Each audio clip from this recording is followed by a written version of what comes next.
You can't go anywhere without hearing the same thing, even on pro-Republican outlets like mine. China's development has been amazing. Consistent annual increase of 10% over several years. That's remarkable, regardless of the size of the economy. Yet, accomplish this in a nation of 1 billion or more inhabitants. That's miraculous, to put it mildly.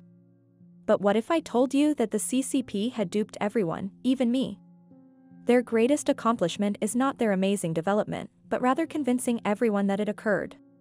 Welcome to Financial Fortune, the channel where we dive deep into the world of finance and uncover the truth behind the headlines. In today's thought-provoking video, we tackle a hotly debated topic. Is China's GDP truly 60% lower than what the CCP, Chinese Communist Party, has reported? Join us as we examine the evidence, consider various perspectives, and seek to uncover the reality behind this controversial claim. Get ready to separate fact from fiction. This is Financial Fortune. China reported its gross domestic product, GDP, figures last month, and they exceeded everyone's expectations by showing a growth of 4.5% year-over-year. While the IMF consistently reduced its prediction of China's GDP growth, a Reuters survey found that most analysts anticipated the economy to grow by barely 4%. That the official figures are so much higher than expected is a major surprise. Is it possible that China is fudging its statistics? It's not like the CCP has a track record of dishonesty or anything, right? The Chinese economy has expanded greatly. There is absolutely no room for doubt. Who is keeping track of this GDP? We won't believe the dumb adage that the numbers don't lie, since, in fact, they always do.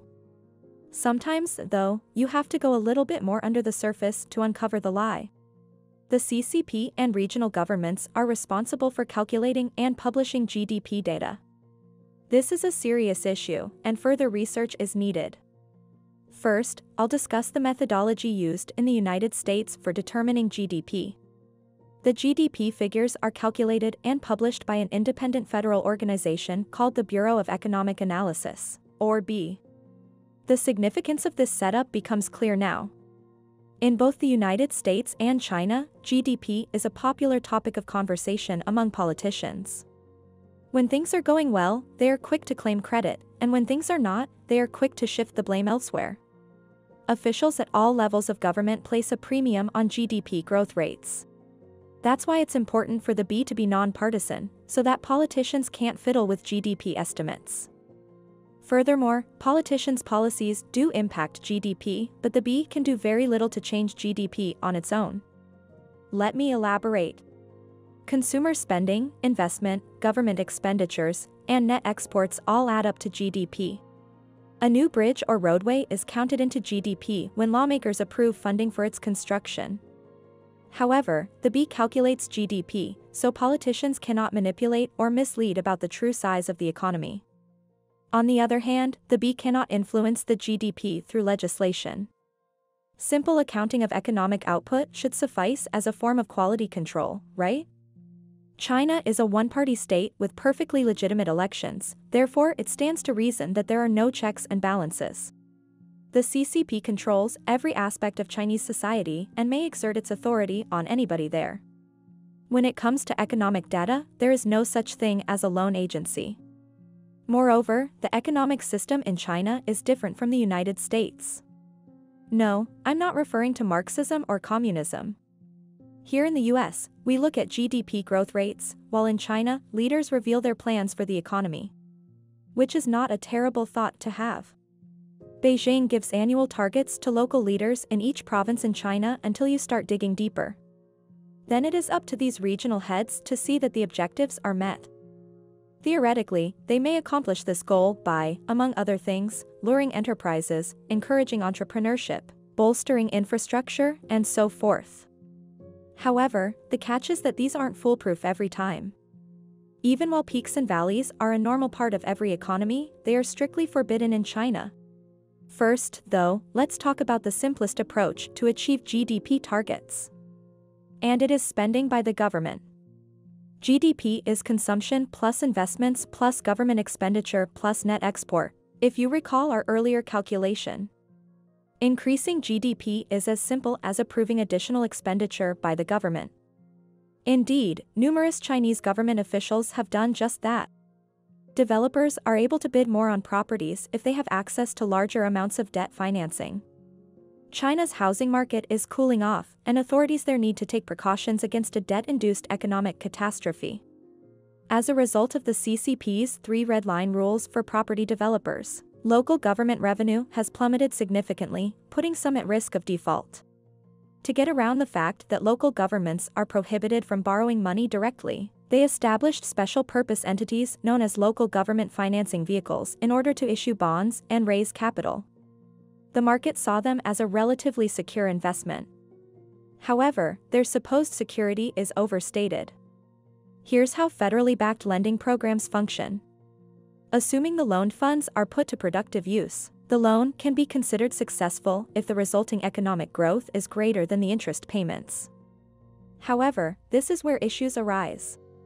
To reach CCP aims, local governments borrow money not simply to enhance their own economies, but also to artificially bolster up GDP figures. When I need to explain how a government subsidy works, I always refer back to this one basic example. Imagine living in a community where the government has taken out a loan in order to construct a railway line that would bring its citizens into the nearest city.